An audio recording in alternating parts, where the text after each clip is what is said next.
Can I get a sound check out of council chamber, please?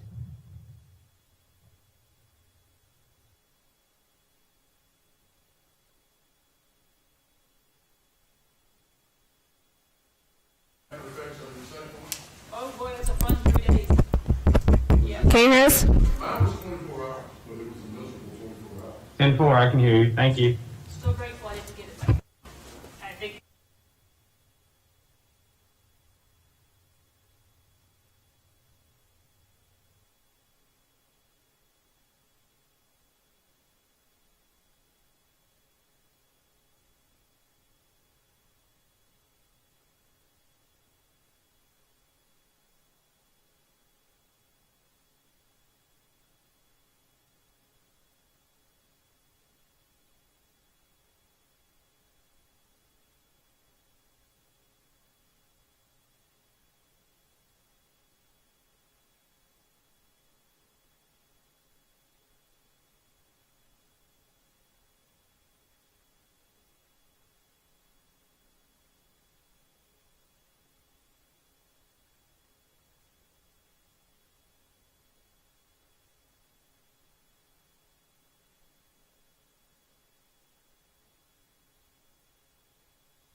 Okay, Mr. Mayor, it's 5 o'clock. We're ready whenever you are.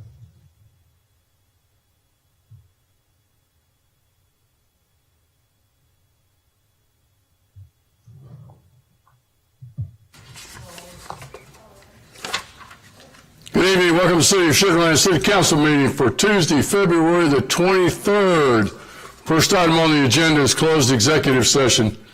1A, closed executive session is authorized by Chapter 551 Texas Government Code in accordance with Section 551071, consultation with our attorney.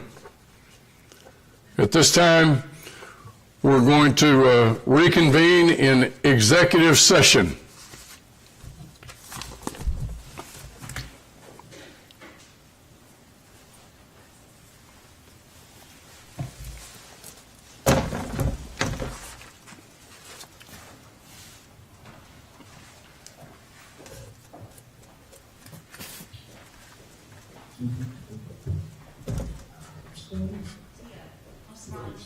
Camera is on because Steve will be. We need to, yeah, well, I need, and the attorney. The attorneys, yeah, it's just. I think she's in the, yeah. We'll need a chair What? for her. But Huh? Do you want a chair from the other, from Lakeview, or one, or Palm Room?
Tia, can I get a quick mic check out of the chamber right quick before they get back in there?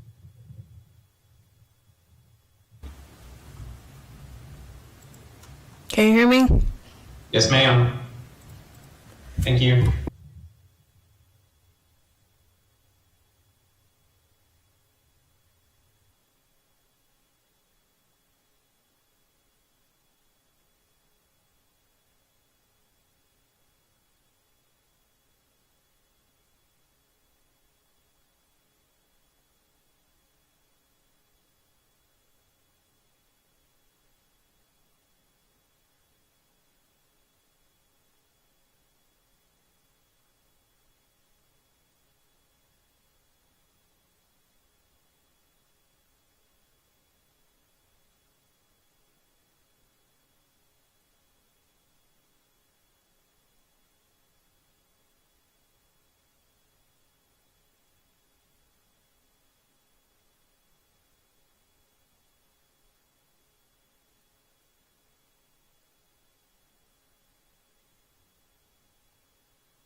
And Mr. Mayor, we're good to go whenever you are.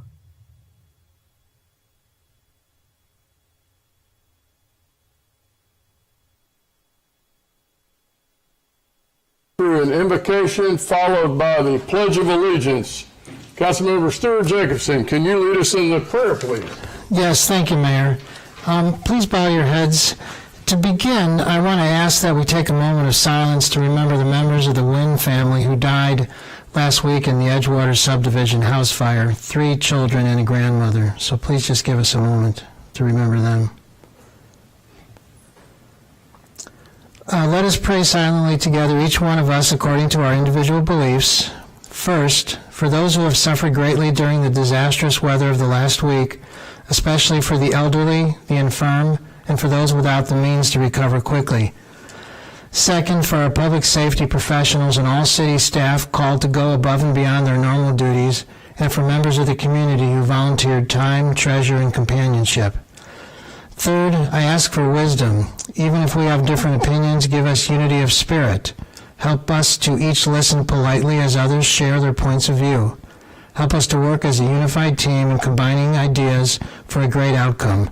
Help us to work as a whole rather than as individuals trying to promote their own agendas. May we have a spirit of camaraderie in this room and work together on our shared mission. Amen. And please join me in the Pledge of Allegiance.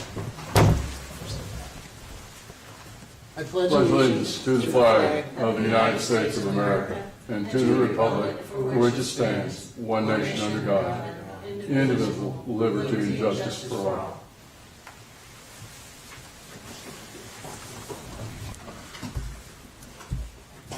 Thank you, Stuart. We're going to move on to item number 2, public comment.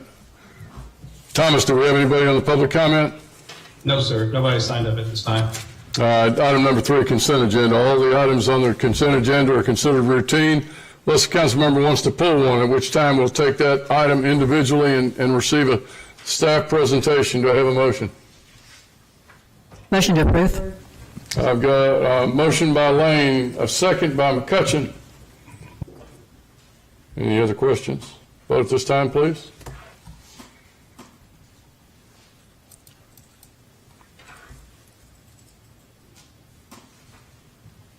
And it passes 7-0. Thank you, council members.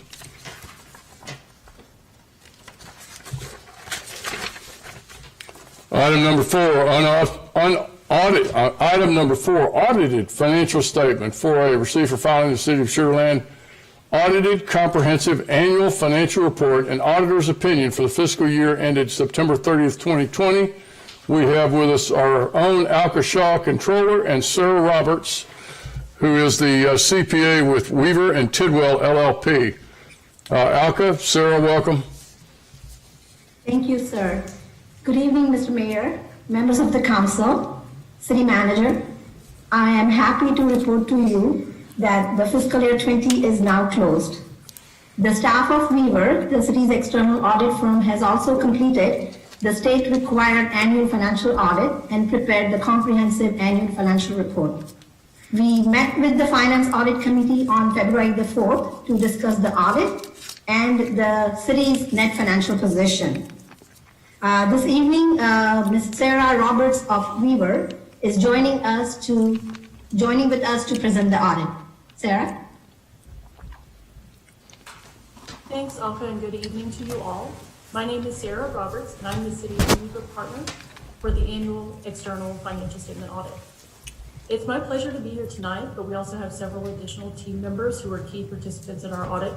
My partner, Laura Lambert, functioned as a concurring partner on the engagement, and we also had Senior Manager Jason Valenzuela, Senior Associate Justin Newby working along with us, with additional associates Jose Alvarez and Stephen Fredericks.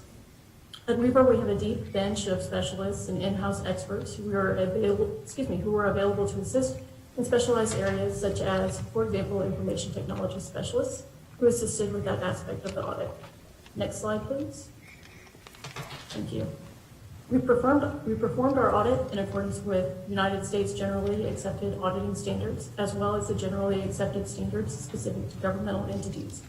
Those standards require that we take a risk-based approach to our audit, focusing on internal controls and compliance requirements relevant to the financial statements. During our audit, we perform substantive testing of accounts and transactions that is sufficient to support the conclusions in the reports that we issue, which include our auditor's report of our opinion on the financial statements, as well as reporting on internal controls and compliance. Next slide, please. And here are the results of our audit.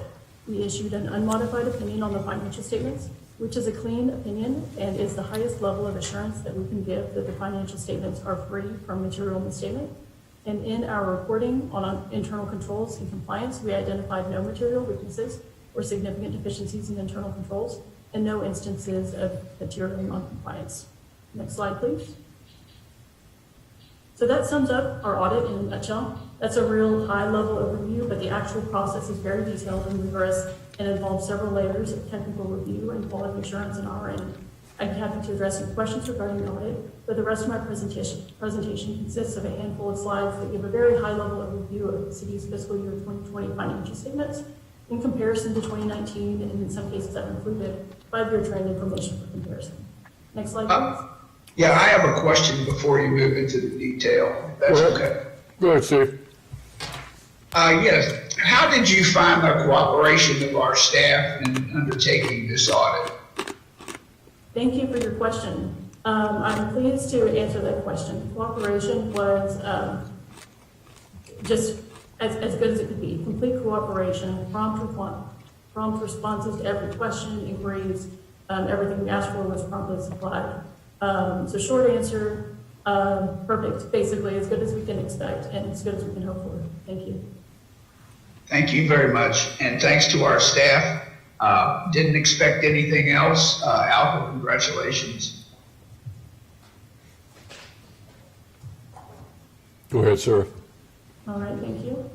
This first slide shows the city's statement of net position. This is the balance sheet for the city as a whole, including all short-term and long-term assets and liabilities, with the difference between the two reported as net position. This is a highly summarized view here, and you can refer to the annual, comprehensive annual financial report for the same information at a much more detailed level. The charts on the right show a visual depiction of the relative composition of the city's assets and liabilities, the largest piece being the city's capital assets, which are represented in dark orange. Following that is the largest component of liabilities, which is bonds payable in yellow, and cash equivalents in light blue, pension and other post-employment benefits liabilities in dark blue, and the remaining pieces in gray and green representing the other assets and liabilities. From this level, what this shows is a high degree of consistency and stability year over year, with overall net position remaining stable, decreasing from $698 million in 2019 to $692 million in 2020, which is a decrease of less than 1%. Next slide, please.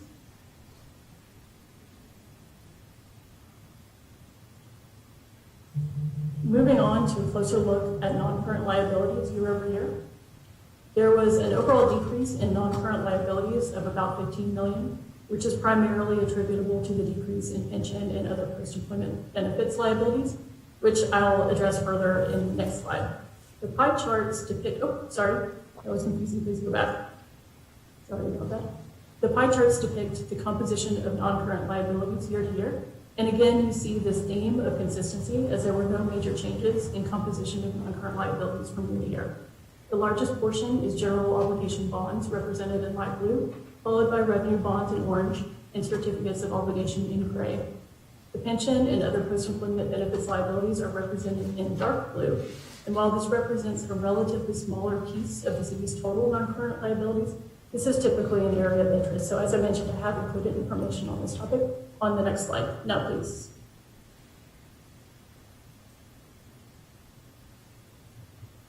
Thank you. The city of Sugar Land is one of 888 Texas cities that participate in the Texas Municipal Retirement System. TMRS is the agent for the city and administers the city's pension plan. The net pension liability reported by the city represents the unfunded portion of the pension liability, which is a function of two components. First is the total pension liability, which is depicted in yellow in this graph.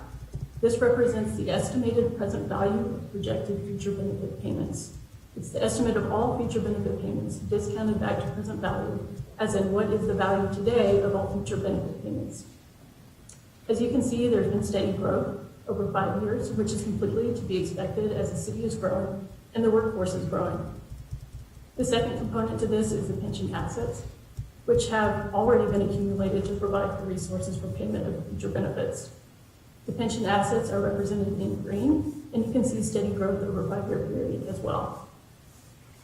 Those pension assets represent the cumulative contributions from the city and city employees, which are held by TMRS in a fiduciary capacity and invested to provide the resources for the future payment of benefits. The difference between the total liability and the accumulated assets equals the unfunded or net pension liability that is the liability that the city recognizes. That net liability is represented by the gray line in this chart. And what this shows is that despite the growth in the total liability, the net liability has remained very stable and has actually decreased from last year due to the growth in the accumulated pension assets, which are invested to provide those future benefit payments. Next slide, please.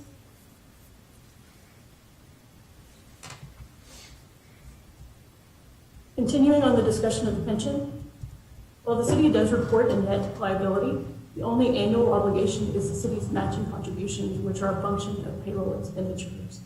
The contribution rate is actuarially determined annually by TMRS's actuary, and based on the existing assets and the actuarial assumptions about the future payments, the contributions are established at the rate necessary to cover all future benefits.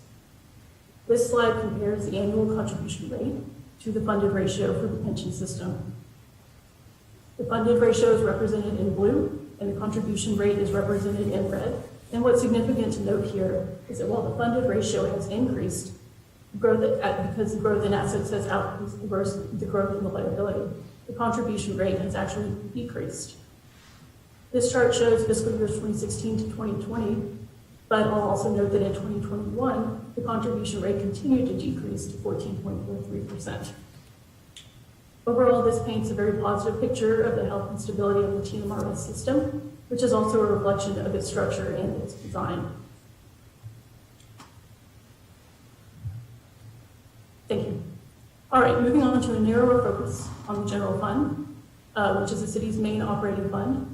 I've included here 5-year trend information for general fund revenues, expenditures, and fund balance, as well as the ratios of unassigned fund balance to total expenditures. Overall, this view depicts steady growth of fund balance, with revenues tracking with expenditures each year, as you would expect. Now, I've been talking a lot about consistency, but I think any discussion of 2020 is not complete without acknowledgement of COVID-19.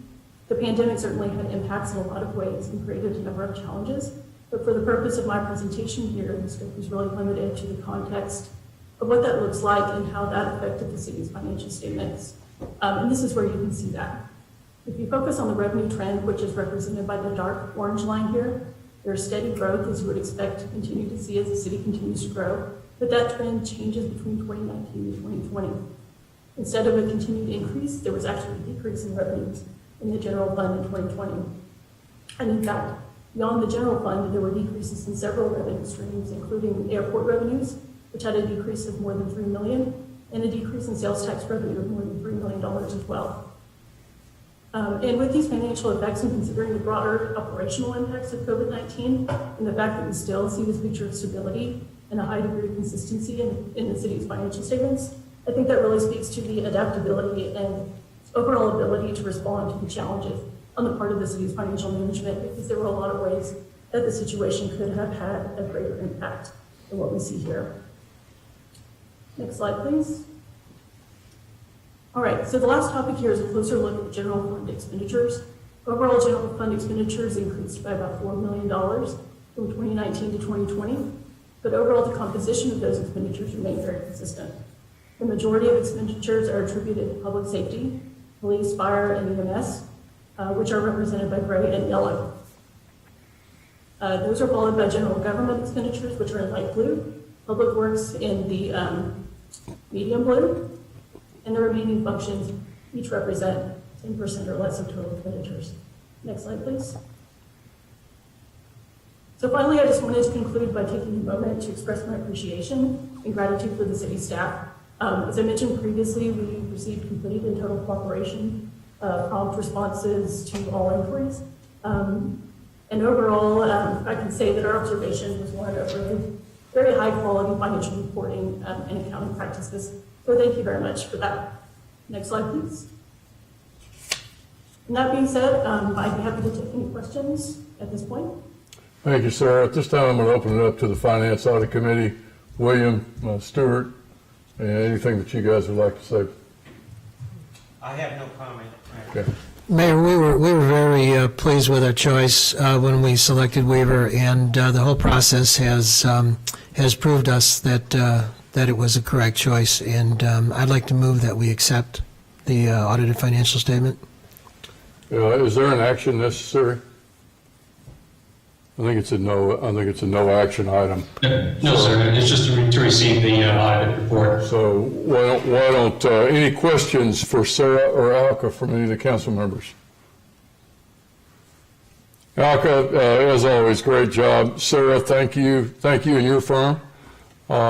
And we appreciate your insight. We appreciate you reviewing our controls. Thank you, Ms. Jennifer Brown.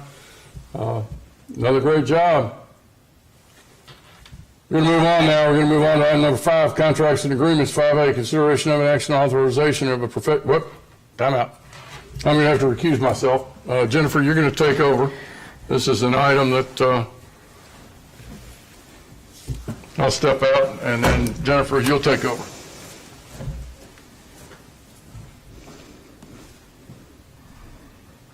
Okay, moving on to item number 5, contracts and agreements.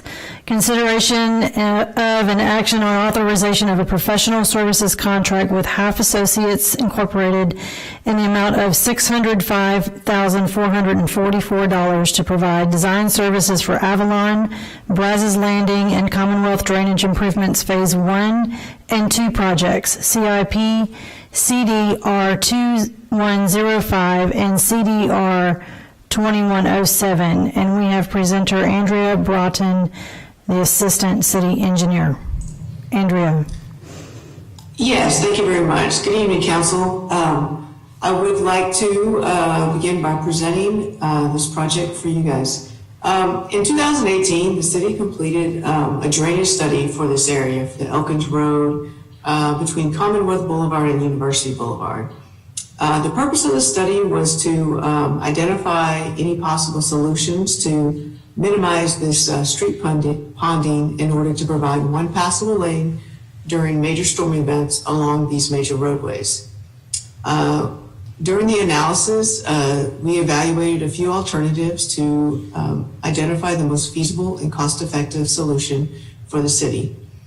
In this process, to provide a more efficient drainage in the area, the study recommended to coordinate with Fort Bend County Levee Improvement District number 14 to improve the ledge outfall structure and to enlarge the existing stormwater pipes along Elkins and Commonwealth.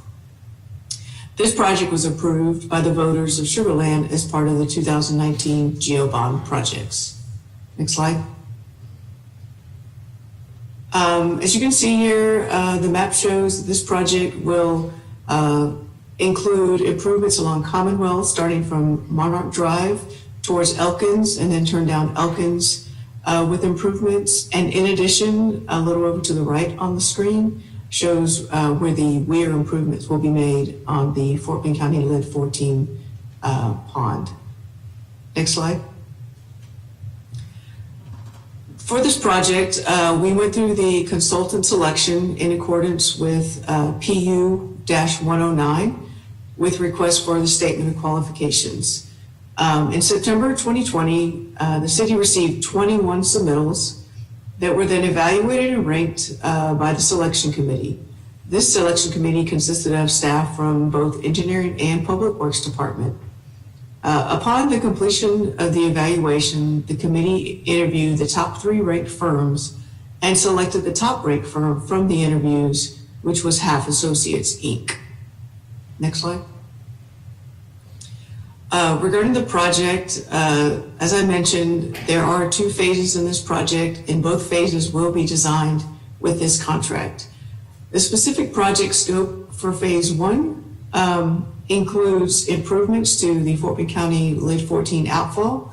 This is where we will design a weir to be installed to maintain the lake water surface elevation while still providing drainage capacity benefits to the stormwater system. The construction of phase 1 is expected in FY22. Next slide. For phase 2, which will also be designed in this contract, the scope will include the installation of reinforced concrete boxes along Elkins Road and Commonwealth Boulevard to the intersection with Monarch Drive. In addition, it will also include the replacement of inlets and associated laterals along Commonwealth Boulevard, Elkins, and University Boulevard. This construction of phase 2 is expected in FY24. Next slide, please. Regarding the public engagement, we will include the following public engagement for this project, which will be outreach to the affected HOAs to share the project information and associated project schedule. We will also continue to coordinate throughout the design with Fort Bend Lid 14 for the proposed weir improvements. Along the way, we will also be coordinating with Fort Bend ISD and specifically Fort Settlement Middle School, which is located along the project. We want to ensure that our coordination with them will not adversely affect their daily operations for the school. Next slide. The project funding for the projects include available design funds in the amount of $100,000 from CDR 2105 and $520,000 from CDR 2107. This provides a total available funds in the amount of $620,000 for the design phase. The professional services contract for the design phase is $605,444, which is within the available funds for the project. Pending approval this evening, the notice to proceed is anticipated to be issued this month with an anticipated completion date of March 2022. Next slide. With that information being provided, at this time, we would like to request approval to authorize the execution of a design contract with Half Associates, Inc. for the design phase services in the amount of $605,444. Next slide. At this time, staff is available for any clarifying questions on the project. Council, is there any clarifying questions that you have at this time? Steve? Thank you, Andrea. The 605 number, does that include contingency, and how much?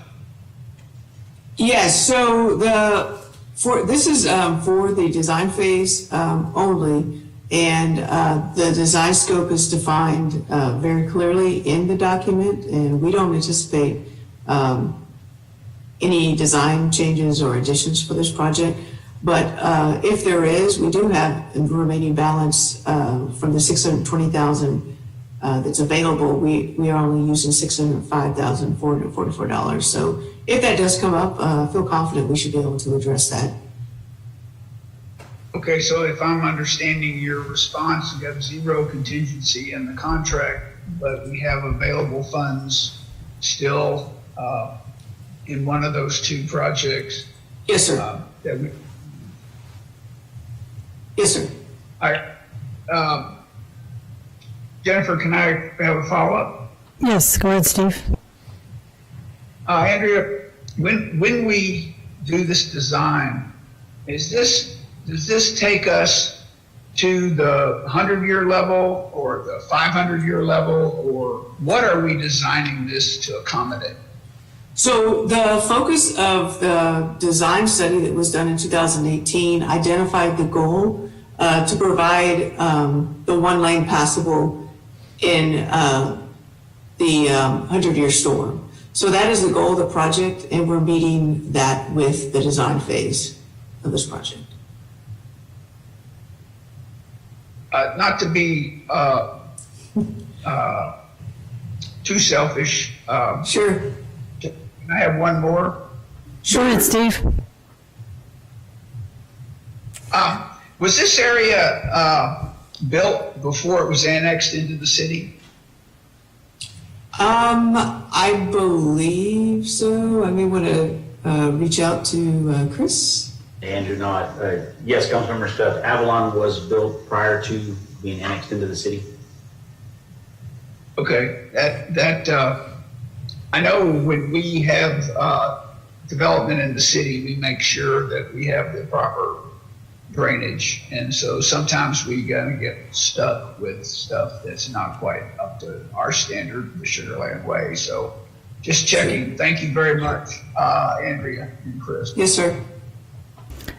Carol, you had a question? Yes, thank you. Who are the other two companies, out of curiosity, the two contractors that made the top three? I believe it was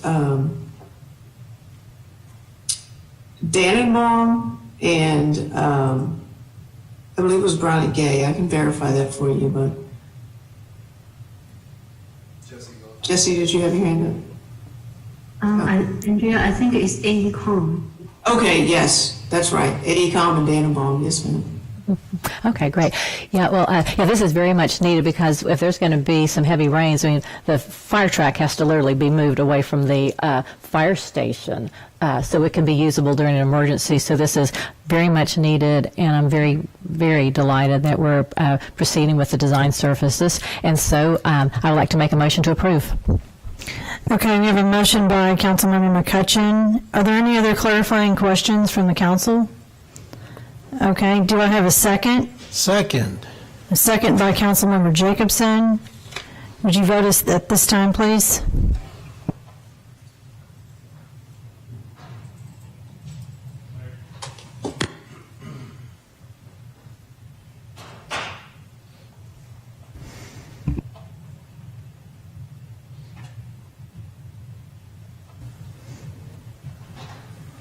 It passed. The vote passes. 0.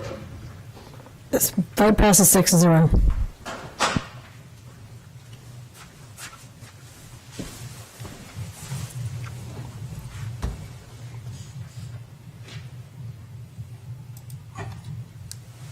Thank you, Jennifer. Item number 6, ordinances and resolutions. 6A, first and final consideration. Consideration of an action on City of Sugar Land ordinance number 2224, an ordinance of the City Council, City of Sugar Land, Texas, implementing certain emergency powers under a declared state of disaster relating to the 2021 winter storm by suspending certain ordinances and authorizing the city manager to take actions necessary to hasten recovery efforts in the city. We have with us Jennifer Brown, our Director of Finance. Jennifer. Evening.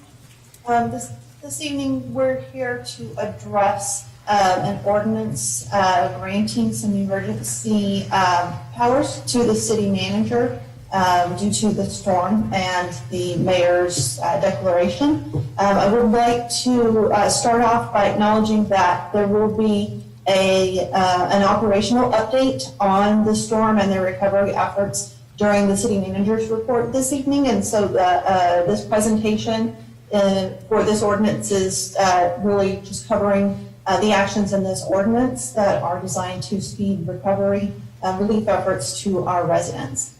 So let's go to the next slide, please. So as you're all aware, we had winter storm conditions last week that had a tremendous impact on residents and businesses. We had extreme cold, freezing temperatures, ice and snow, and prolonged power outages across the city. The mayor declared a local state of disaster on February 18th, and under that emergency declaration, we are here this evening to ask for council consideration of this ordinance, which would help us to grant relief to residents and businesses who experienced damages due to the disaster. Next slide, please. So the first section of the ordinance addresses the residential winter average. And while we do have a cap in place or a winter average to help protect our residents from higher water usage during the summer months, the period that we're using to evaluate the consumption for the winter average is actually based on February and March billed usage. And so that is right now. So residents who had experienced breaks or line leaks due to the cold weather may be receiving higher than normal usage due to the weather event that would show up on the March billing. Our goal here is not to create a winter average that doesn't really reflect the residential average. And so in order to accommodate that, our recommendation is to retain the 2020 winter average, which would be from February and March 2020 consumption for residential. This would set the wastewater volume charge for 2021, and it would be effective from April 2021 to March of 2022.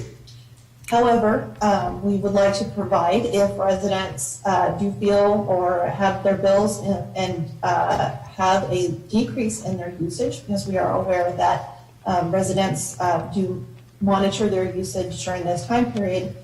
If they contact us and request a review of their usage, we would recommend that if their 2021 average is lower than 2020, that staff be authorized to go ahead and use that 2020 winter average.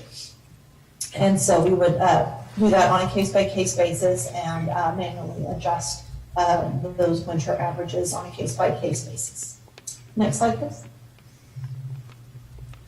Okay, the next section addresses adjustments to water charges for utility billing. And this section is authorization to make adjustments to the water and surface water charges on utility accounts with documentation of damages due to the storm and with repair, either receipts or pictures or certification of those damages and repairs. This could apply to both residential and commercial, and we are currently developing recommendations for guidelines on granting the utility billing adjustments to customers. We did discuss this with the Finance Audit Committee earlier this afternoon.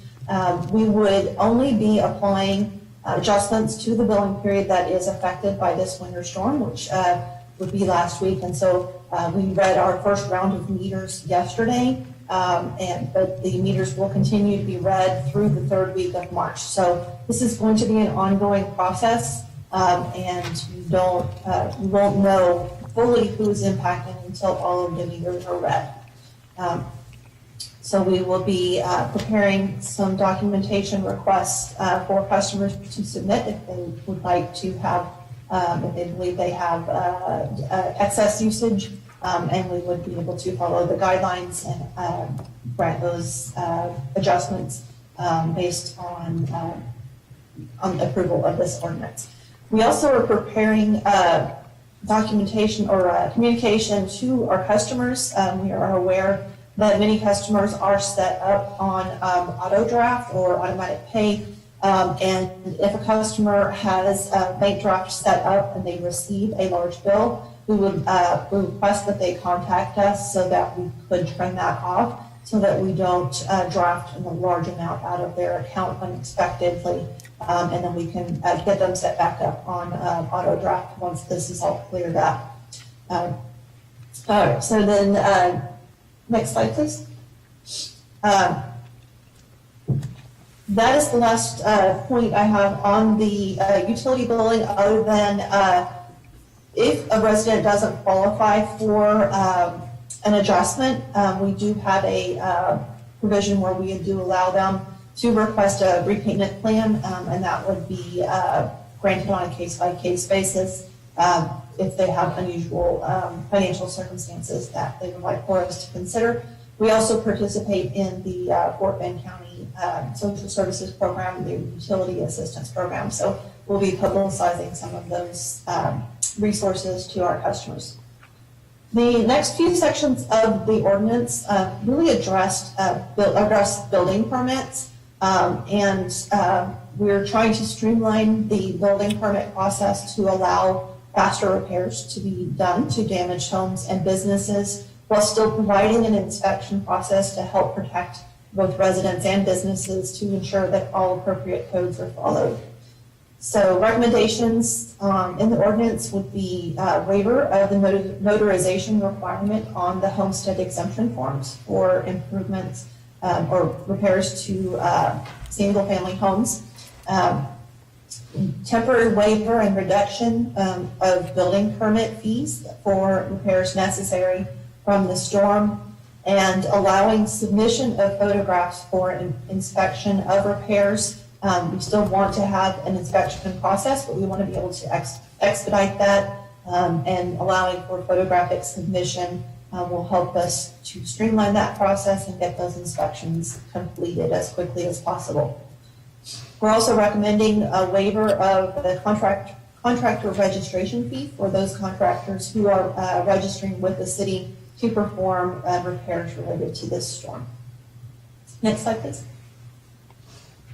On the food permits and inspection side, we have recommended that we do not charge a special processing fee for annual permits that were set to expire in February and March of 2021, as long as those are approved by May 1st, 2021. So that's basically allowing them an additional 30 days grace period for renewing their permits.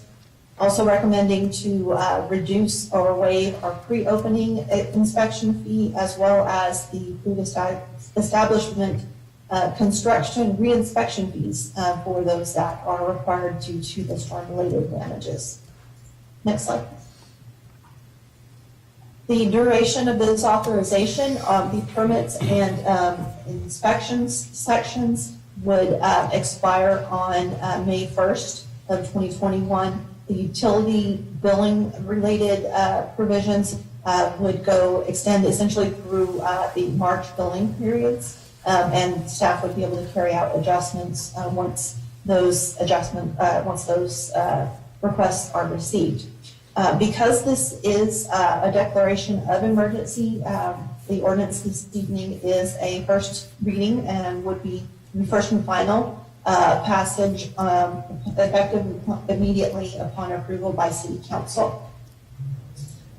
We did review this ordinance with the Council Finance Audit Committee this afternoon in a special meeting. They concurred with staff's recommendation and expressed appreciation for the timely review and recommendations by staff to help our community recover from this storm. Next slide, please. And our plan is staff would be providing updates to City Council on a monthly basis as we continue to gather information and our recovery efforts progress. Next slide. So this evening we're requesting approval of ordinance number 2224, granting certain emergency powers to the city manager during this emergency effort. And with that, I would be happy to answer any questions. And before we go to questions, we realize that the staff and the council, our city manager, realize that this event of last week was an extraordinary event, and it's had a huge impact on our citizens and our businesses. And this ordinance is a recognition on behalf of the council and the staff that our folks need some help. And this puts the power of making adjustments to the city manager. That's the most efficient way of doing it at this point in time. It says a little bit of something to the urgency, the fact that almost in the middle of the event, we've drafted an ordinance, staff's drafted an ordinance which addresses those needs. So, Mike, thank you to you, thanks to staff. Questions from the city council. It's been through finance and audit. William, Stewart, anything that you would like to say? William? Mayor, I would like to support your statement just now. This type of forward thinking by the leadership, the staff, the efficient way in which they have pulled this together is fabulous, and it thrills me to represent 118,000 plus people because of the team in this room and outside of this room that pulled us together, and I am so excited to be a part of this. Sure. Mayor, I'm in complete agreement, and I would recommend that we move forward with this after the questions. Is that a motion? Yes, it's a motion. We got a motion by Jacobson. Do I have a second? I second. Okay, I've got a second by Ferguson. Carol? Yes, I just want to also thank staff. This is really great, and I would have expected this a week from now, but not tonight. So considering we just barely got through the event, so I am very impressed at the speed at which staff brought this to council. So I thank you for that. So Jennifer, you said that there was a May deadline, May 1st expiration for the waiver reduction of the permits. Could you repeat what you said about the deadline for residents to request review of their February-March 2021 versus the February-March 2020 billing for wastewater volume purposes? So we adjust the winter average on April 1st of each year for the billing periods after that. And so if depending on when the customer's billing period starts, they could request a review at really any time up to that point, or even through the month of April prior to us issuing that bill, and we can go in and make those adjustments.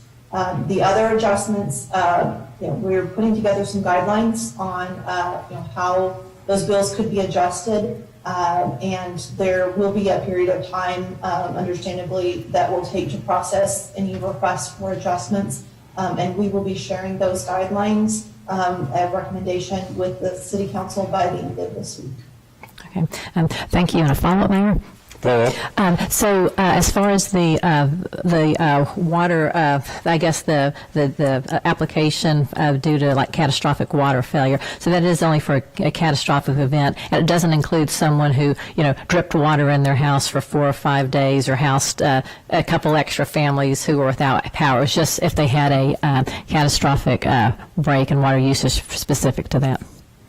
That is correct, and that's why we're asking for documentation of the damage and the repair. Either a 311 call, we've been made aware that 311 did log calls for service or questions or inquiries about water breaks, or we could have photographs or receipts documenting the repairs. And so this is intended to be that catastrophic.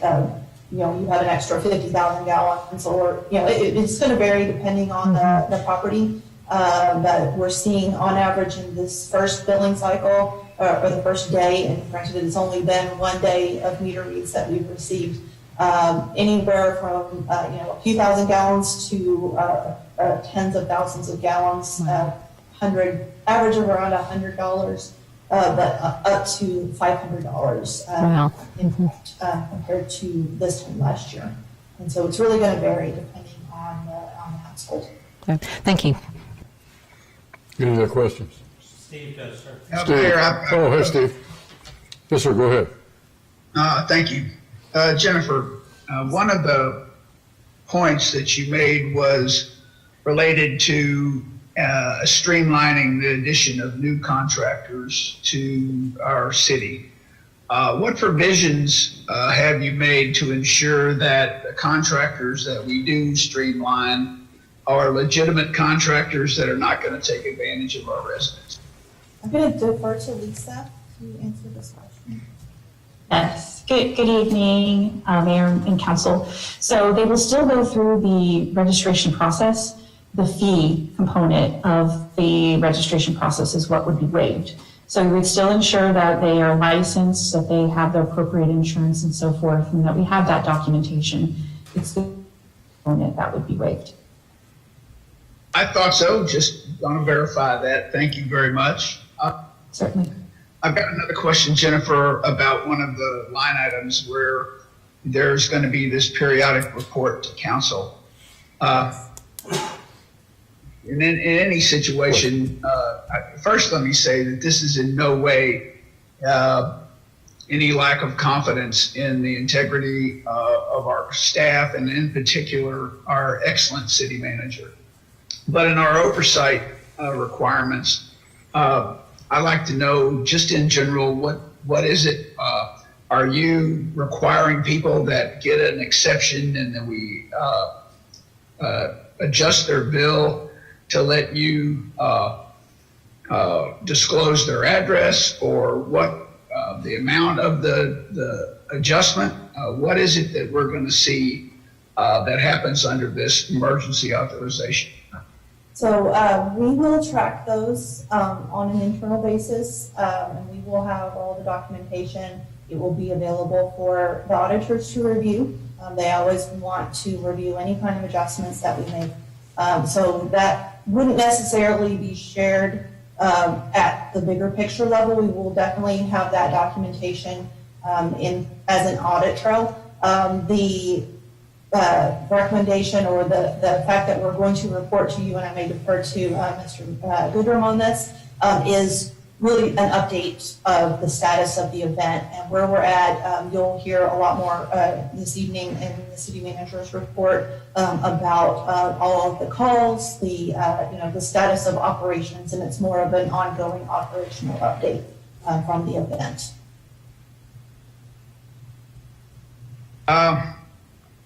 Okay. So that's what I'm really after is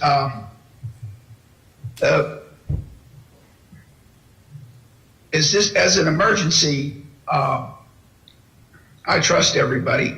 There is a large amount of cynicism about government at all levels in our culture now. What oversight capabilities will exist at the city council level? Go ahead, Mike. Yeah, Mayor, if I could, Jennifer, if I could real quick, our intention is to use the Finance Audit Committee because that is the committee with those responsibilities. So we'll have the guidelines to the council and that committee. We will provide reports in any manner that the Finance Audit Committee would want to see those. So we'll work through that committee and make sure that we're providing very transparent reports so that we can have proper oversight. Thank you, Mike. That's a perfect answer. Appreciate it. Steve, the other control that I think is in place is just a finite duration.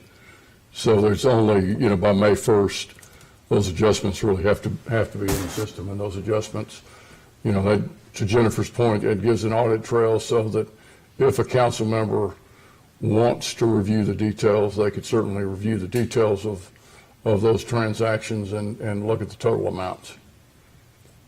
We would be happy to provide an overview of everything that's been adjusted. Our main goal as part of this is not only to provide relief for residents, but to ensure the financial sustainability of the utility through this, because we saw tremendous impacts to the water system, and that has to be a long-term goal, is the financial sustainability. Right. Good, Steve. Nashad?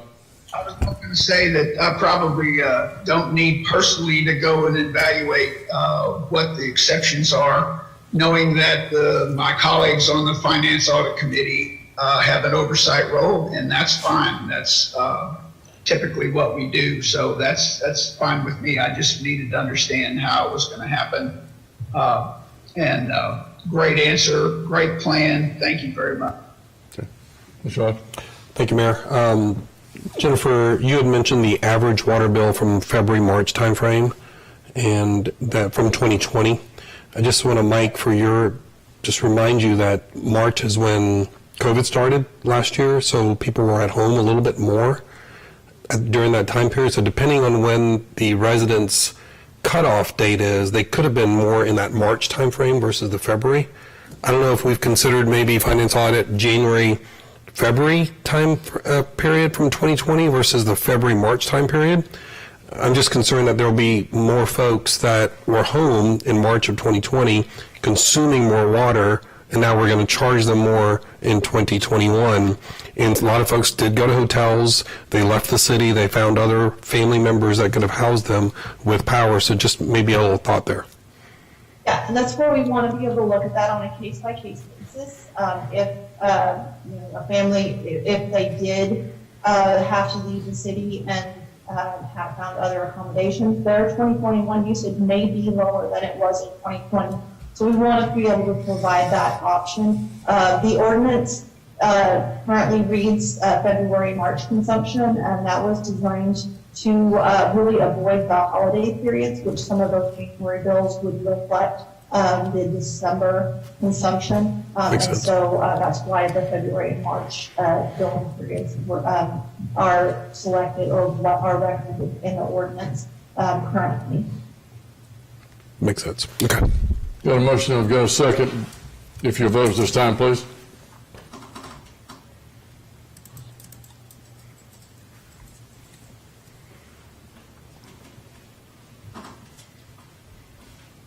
I'm not seeing it come up. I'm in favor of this motion. Okay, that's a 7-0 vote. Thank you, Steve. Item number 7, City Council City Manager reports. 7A, City Council Member reports. Jennifer, let's start with you. Last week I attended a funeral service for Lieutenant Sandy Fontenot for the city of Sugar Land. She served the city in her capacity since 2002. She started as an officer. Her husband, Mike Weatherly, is also a Sugar Land police officer. It was a very moving and touching service, and I just wanted to thank the family for Sandy's service to the city, and we want to send them our love and our prayers that they get through this difficult time. Thank you, Jennifer. Stuart. Mayor, since we met last 2 weeks ago, I'd like to say that I did what was expected of me and perhaps a little bit more. No shot. Ditto. Mayor, I want to first of all say thank you to our staff, which we've said it multiple times, of stepping up, all 822 staff members, but thank Terrell for sure. He was 24/7. Doug Brinkley, Mike Goodrum, and Kayla. I mean, when I sent a text, they were responding at 6 in the morning and 11 o'clock at night. I didn't realize Terrell woke up so early. He woke me up at 6:45 one morning. But I want to thank you all. Also, I had several residents reach out to me, and it's we always talk about Mike Goodrum and our ACMs and others, but the unsung heroes in public works. There was a gentleman by the name of Troy that came to Telfair and shut off water for a lot of residents just with the tool that he had, and he did that at 9 o'clock at night. We tried to offer him coffee. He just said, nope, I got to keep going. Another public works gentleman I'd like to call out is Sam, who was working on the New Territory area. And Mike, I sent you the little text that the resident sent to me. But our staff really came through. I was pulled in a lot of different directions, and I want to say a few of these things that I did do over the past week.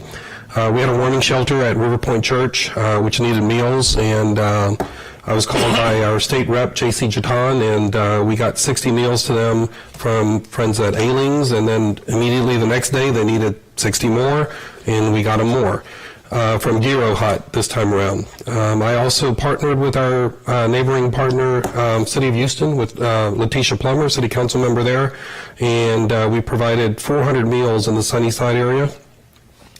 And this past Friday, Capital One Bank, courtesy for Chinese New Year's, they provided all 7 of our fire stations meals for Chinese New Year. So I want to thank Capital One Bank. And finally, this past Sunday, I was at the Esplanade Jamaat Khanun Center where we collected pallets on top of pallets and top of pallets of non-perishable food items that went to shelters here in Fort Bend County. That's it.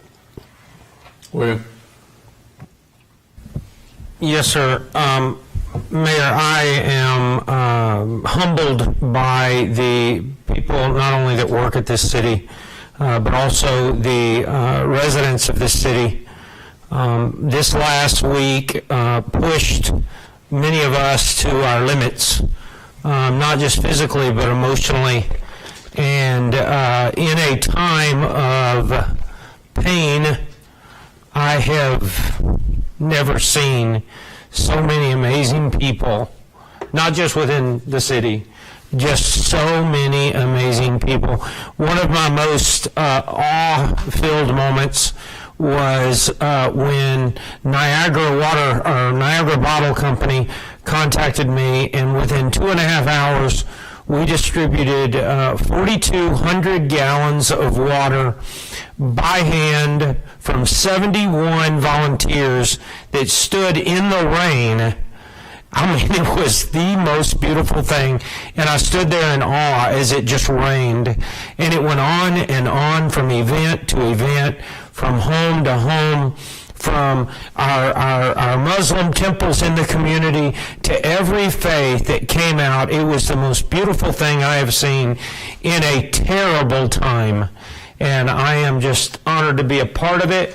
I'm honored to work with this council because I saw each one of you step up over and over and over to push the needs of the people forward while serving the employees here. And a shout out, if I may, to Terrell. He has worked through a freshman city council member's time in place of Cindy Dees, and I have been wanting to tell him thank you for working so hard and being so patient with me. And thank you, council, for your great support to the city. Thank you, William. Steve? No report, Mayor. Carol? Thank you, Mayor.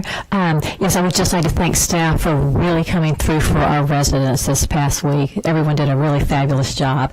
And I'd like to thank Terrell for, like I said, getting sort of thrown into the briar patch there with when Cindy left a little early on maternity leave and literally just stepped right in seamlessly in Cindy's place without quite the transition that had been planned. So thank you, Terrell, for that. And yeah, I spent just, I said, like everyone else, in a lot of the week just helping people wherever I could, whether it's picking up somebody from a icy road who had fallen and couldn't get up, or turning off the water main for a out-of-town neighbor who had a catastrophic break and water was flooding down through the yard and the driveway and the road and everything, or just help wherever I could. And then also I was interviewed by a Boy Scout for the citizenship and government badge she was working on. Thank you, Carol. I want to commend, Mike and the senior team, all the people in the Emergency Ops Center. Pat Hughes, we had police, we had fire, we had purchasing, we had finance.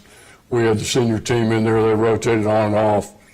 They did an extraordinary job of keeping the city functions, that being keeping our roads safe, keeping them open, keeping them operable when we could, keeping our water plants up and running, keeping the water pressure on.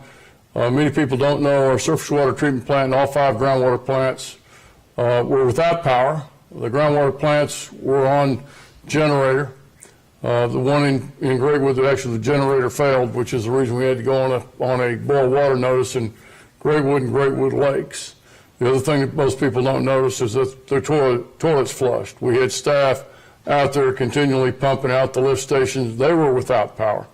So all in all, when you put all that together, staff did an extraordinary job of keeping the city up and running, the essential functions going, even trash service. Even though we were without for a while, Republic got in there and got everything picked up. The one thing that I heard often, very often in fact, was communications. And that was because there was no power, there was no cell service. So in fact, even though we were pushing out a lot of information. There were many people that weren't able to get to that information, weren't able to have it. So we will work with not only our state legislature to find out what happened with ERCOT, get answers from CenterPoint, but we will also work with our county and the region in order to establish some kind of communications network that we can communicate with our residents whenever there isn't power. We've all come to rely on cell phones. Well, sometimes the cell phones, the internet aren't available. And, it's those times where we need it most. So, Mike, let's move to item number B, City Manager Report.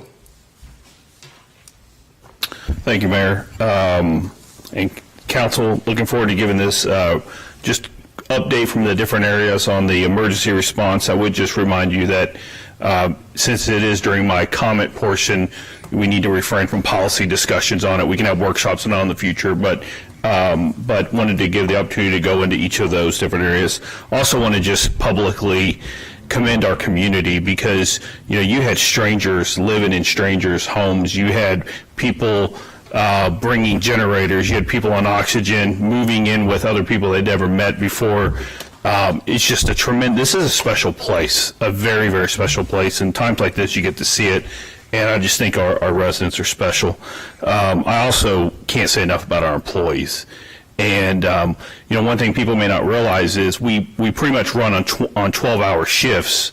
And for an event like this, you've got to bring everybody in because the roads are down. So you have people away from their family for multiple days.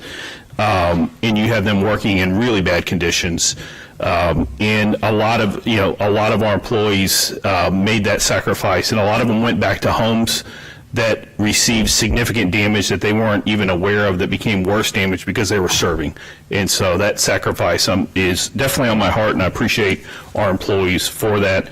The statement was made earlier about, I think, the city manager gets way too much credit, always does. The true heroes and the true people that deserve all the credit are the frontline employees, because they're the ones that are just doing an amazing job, and want to thank all of them. At this point, I'm going to go ahead and turn it over to Assistant City Manager Doug Brinkley, who is a professional incident commander. We've got Pat Hughes, who has gone through more emergencies in this last couple years in his career. We've got Gabe on there. Gabe is a rock star. It was my first time to really get to work with Gabe, and so impressed with this gentleman. We got Rob Valenzuela, our Director of Public Works. We got Brian Butcher, our Deputy Director. We've got Eric Robbins, our Police Chief. I think we've got Boker. Do we have Boker, guys? He's just not showing up. He's hiding. He's stealth mode. There he is. Our frontline employees are the best. This group right here is phenomenal. And I tell you what, we've got the best team out there, and it's a privilege to work with them. I'm going to turn it over at this time. Thank you. Good evening, Council, Mayor. I really had the distinct honor and opportunity to serve as incident commander throughout this event. And I want to tell you, I actually shared that responsibility with the city manager. He could be very humble at times, but I really appreciate his leadership throughout this. He was out there with the men and women in his organization. It says a lot about his leadership. As you know, Winter Storm Uri was one of the worst winter ice storms that Texas has experienced in recent history. And many of our residents and also our businesses are still suffering from the effects of this storm. Now, all of the storm started, hit this Houston area right around the 13th of February. We actually started planning for this thing right around the 9th of February. And as Mike Goodwin alluded to, it really took every one of our 800 plus employees to actually battle this and respond to this emergency. And I'm extremely proud of the men and women who serve and work for the city of Sugar Land. So tonight you will hear from several of our key department directors about their efforts and the efforts of the department that they took in responding to this unprecedented winter event. So first up, you have Emergency Management Coordinator Pat Hughes, who is ultimately responsible for ensuring that we respond to all emergencies in a coordinated, but also a structured approach based on proven national response protocol. Pat? Thank you, Doug. Good evening, Council and Mayor.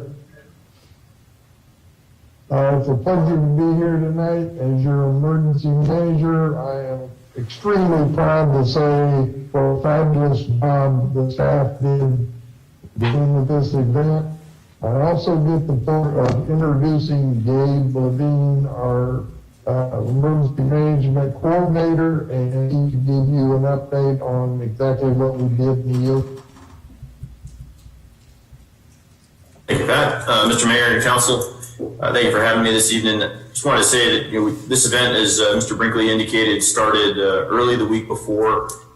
Initially, we were doing monitoring and attending a number of state coordination calls and doing some internal tactics meetings to discuss potential contingency plans and trying to war game and figure out relative impacts of the storm so that we could start to pull the correct team together and organize our efforts as a city.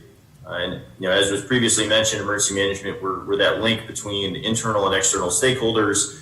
So we were doing a lot of back and forth to make sure the right information was getting to the right individuals.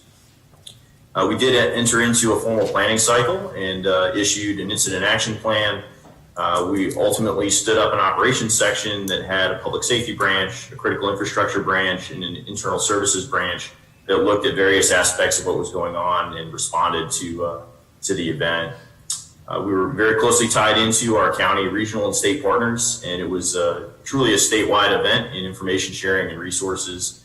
And as we came out of the storm, we went through a brief transition period, and we're now starting our recovery process with a new recovery management team and a new staff that's working through the various programs and resources to help our community recover quickly and reduce pain and suffering on our community. That's all I have. Thank you. Good evening, Mr. Mayor, members of council. The fire department was part of the planning process. We began late the week prior, and I really want to give kudos to Chiefs Crespo and Chief Lawrence. They set up a structure that was resilient and gave us the ability to grow as the event changed. Ultimately, the event caused us to run 492 calls in 5 days. Our busiest day was Tuesday the 16th, where we ran just shy of 130 calls, which is about 5 times our normal. We were able to keep up because of the planning that went into it. We stood up a squad program. We used our fire marshals in an atypical way, had them running calls. All in all, in those 5 days, we ran 11 structure fires. 3 of them were in one 24-hour period, and it had us questioning whether 2 sets of bunker gear was enough for our guys when it was frozen to them. And it was a traumatic event for the community at large, but I am proud to say that we had some $8 million worth of fire trucks traversing with Texas drivers on snow-covered roads and not one single fleet. So we are proud of that. That's all I have. Good evening, Mayor and Council. I'm like the fire chief just said, I'm proud of our officers. They did a fabulous, tremendous job. A lot of the calls that we dealt with, I mean, for example, for our officers, they were allowing people to sit in their patrol cars, not only to warm up, but also to charge their phones. They worked not only with Public Works, but fire to help shut off water to people who had broken pipes. We did foot patrols in our businesses. If you all recall, the Home Depot and the Lowe's stores were extremely packed. Officers worked with those stores, department stores, to help keep the traffic flowing and keep everything under control. Kind of like Chief Polk was saying, this in a 4-day period, we had 185 alarm calls. Those were specifically the types of calls that we were responding to: alarm calls, welfare check calls, panic alarms, fire alarms, signal lights being out, icy road conditions. But of 185 alarm calls for a 4-day period, the week prior, we just had 49. So we had about 3 times as many alarm calls that we were responding to. And like Chief Boca was saying, of all those calls, the icy road conditions, we had zero officer accidents. We had a few minor accidents with citizens. Most of them were just icy road condition related. That's when we shut down Highway 59. So all in all, it was very, very successful. It was a great team effort. Thanks to Public Works, to the entire team, fire department, Chief Boker, Chief Hughes and his staff. Great team effort. Thank you, Eric, and good evening, Mayor and Council. First of all, I want to start off just saying how proud I am of city staff and how they responded to the storm. It was a very dynamic storm. It was continuing to evolve. It required a lot of on-the-fly type of planning there in the EOC, but staff performed exceptional in those areas. Currently, our staff has transitioned from a response mode to a recovery mode, and is currently doing assessments on the city's infrastructure. As you heard earlier tonight, the city was impacted by the storm in many different ways, and in some cases very similar to how our residents were impacted. Tonight, Brian and I are going to kind of give you some brief overview of some of the challenges that were presented and addressed during the storm. As a department, and there again, every department, you're kind of hearing it from police and fire and public works tonight, but every department can tell you their story and their challenges. But for the public works department, we had 120 staff report to work and work in 12-hour shifts, 24 hours a day. We started that on Sunday. As a department, during the storm, we responded to roughly 1,150 calls for service over the 7-day period, with a peak day of 307 calls for service. For comparison purposes, the week prior, we responded to a total of 271 calls for service for the week, with a peak day, which was the past Tuesday, of 36 calls for service. 36 calls for the Public Works Department is a pretty busy day. Obviously, with 307 in one day, that really swamps the boat. That roughly equates to about 420% increase in calls over the 7-day period. Obviously, we did not do this alone. We had a lot of help, and a lot of that help came from some of the folks you see on this call. The fire and EMS department, while they were not responding to calls, they were responding to other water-related calls for us. Our police department did the same for us, and so did our engineering group. It was truly a team effort. In some cases, the ingenuity with it that lives within the fire department, they actually helped manufacture some of the tools that we used to cut off people's water that was running through their homes, simply because there again, we were trying to diversify and have as many crews respond to help us knock down the calls, and they actually came up with ways to build their own tools at the end of the day. So I truly want to thank them for their help in helping us get through this storm. The street division began operations on Sunday right around noon, pre-treating the 75 bridges that live on city streets. One thing that's interesting that people don't understand is Highway 69 that cuts through the city. TxDOT does pre-treat the main lanes, but they do not pre-treat the frontage roads. That is something that is left to local jurisdictions to do. So that is something that we do. There's roughly about 30 locations along the frontage roads that we treat. And so that takes our 75 and bumps it up to 105 locations. We did keep in constant contact with TxDOT through the storm, before the storm, and after the storm.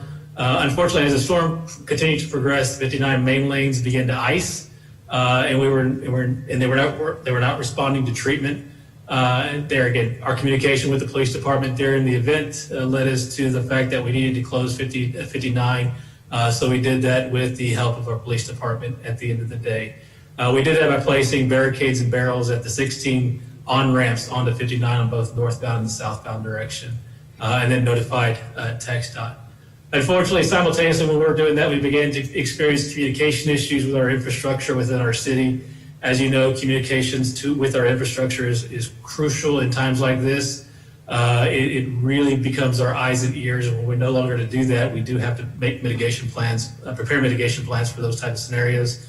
When we lose either internet provider issues or loss of power to our high site towers, this does affect our infrastructure, mainly our license plate recognition cameras, our traffic signals, in addition to our supervisory controls at our lift stations.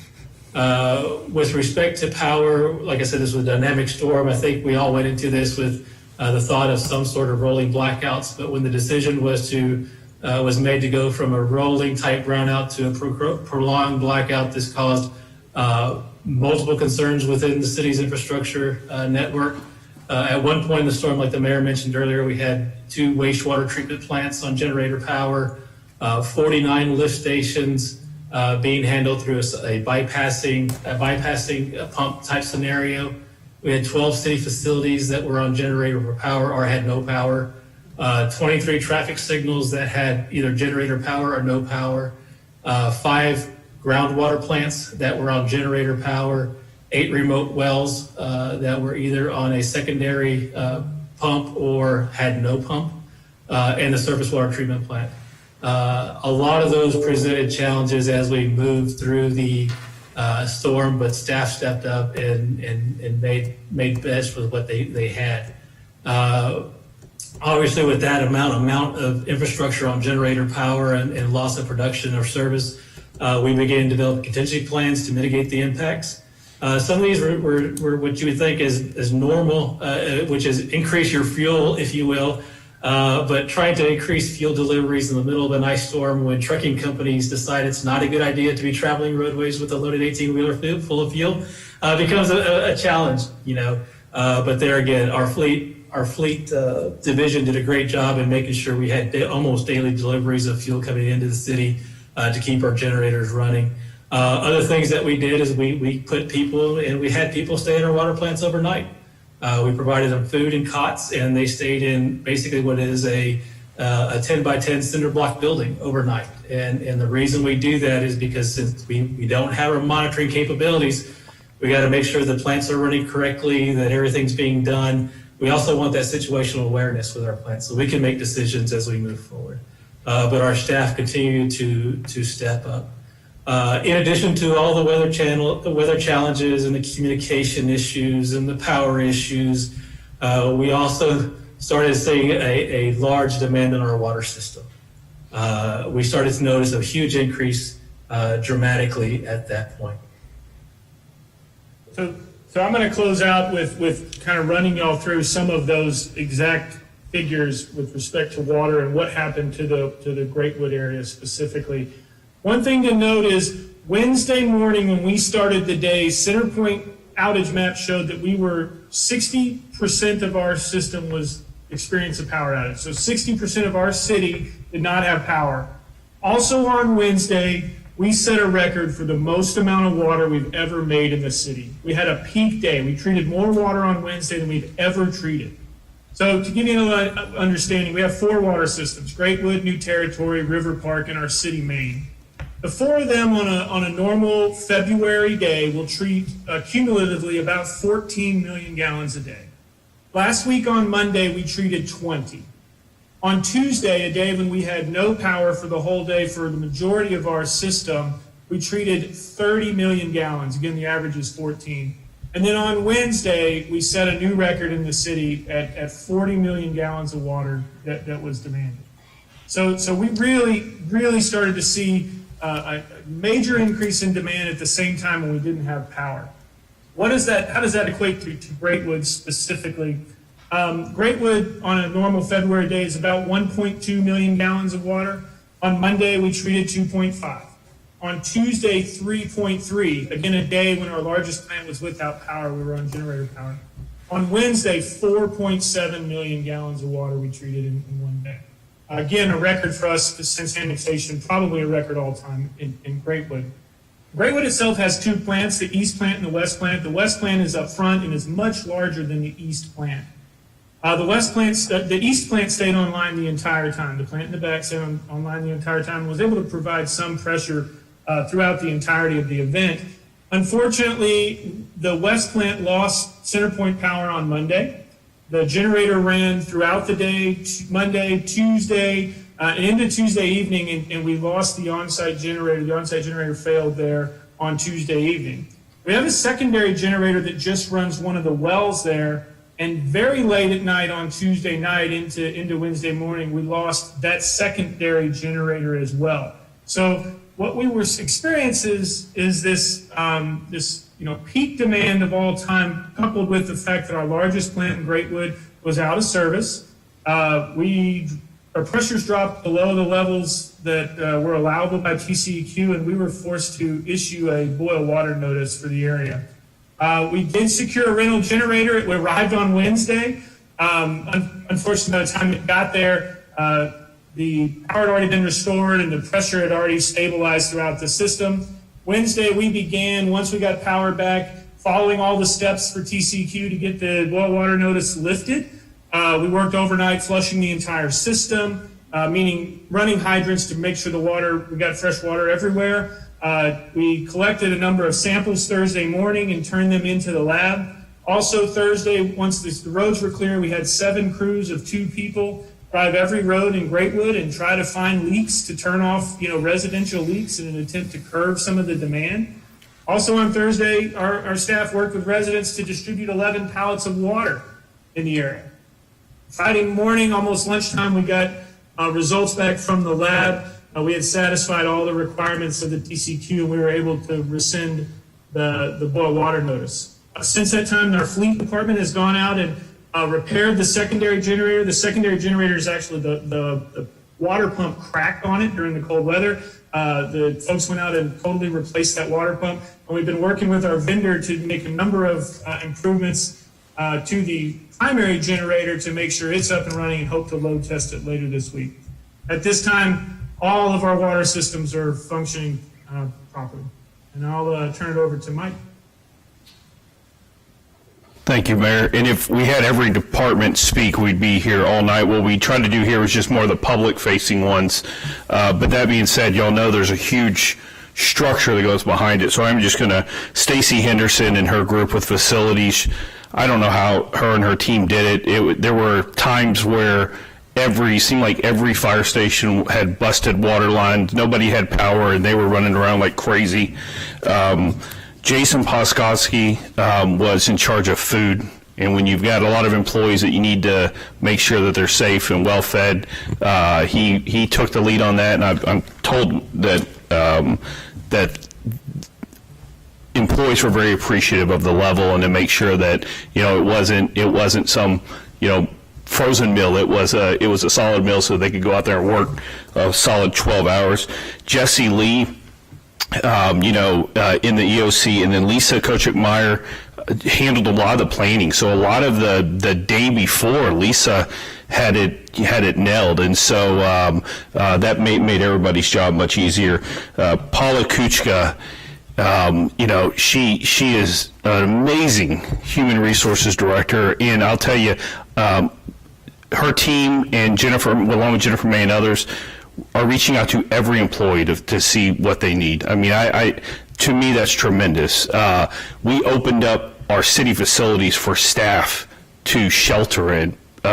We had dogs running around everywhere. We had kids, we had uncles, aunts. I'm not sure who all we had, but you can tell that they're definitely a caring of trying to, if we're going to serve the public well, we've got to serve our employees well. Yeah, Gabe was multitasking. I mean, his daughter in one hand, and he was working with the other. I mean, that's pretty amazing to watch. Yeah, I got one photo where Gabe's son is sleeping down at his legs, and Gabe's wife is a teacher. I hope you don't mind me sharing this, but I think she's still teaching in Arizona, which they didn't care that we had an event here. So she's trying to teach kids in Arizona. He's trying to lead the EOC,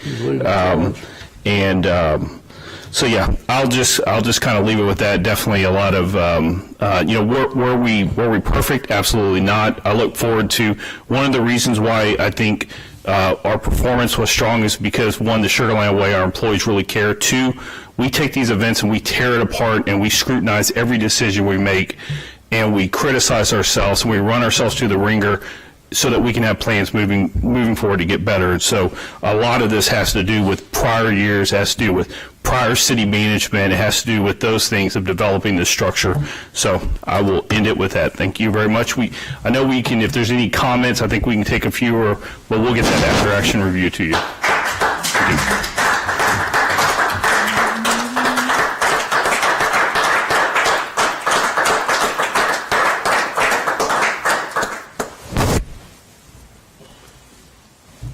That's a great way to adjourn.